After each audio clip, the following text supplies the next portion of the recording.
Bak perumahan, sederet penampakan kuburan mewah di Palopo, Sulawesi Selatan ini berhasil mencuri perhatian warganet hingga viral di TikTok.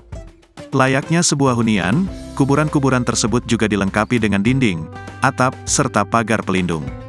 Penampakan pemakaman mewah tersebut viral di media sosial usai diunggah oleh akun @olanvitel87 Kamis, tanggal 1 Desember tahun 2023. Dalam video yang diunggah, tampak pemakaman tersebut berada di kawasan perbukitan. Mirip seperti rumah mewah, kuburan yang berada di lokasi pemakaman tersebut dikelilingi bangunan yang terbuat dari bahan bangunan beton.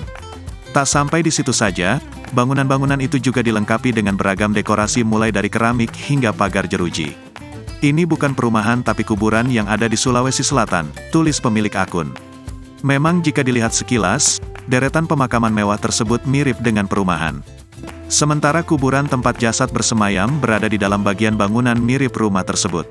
Belakangan diketahui kuburan yang memiliki penampakan mirip rumah tersebut adalah pemakaman Rampoang yang berada di Luwu, Palopo. Lantaran ukurannya yang besar, satu bangunan di pemakaman tersebut bisa menampung beberapa jenazah. Warganet yang menonton rekaman video itu pun dibuat terkesima dengan penampakan makam-makam mewah tersebut. Tak sedikit warganet yang juga meninggalkan komentar di unggahan itu. Download Tribun X sekarang, menghadirkan lokal menjadi Indonesia.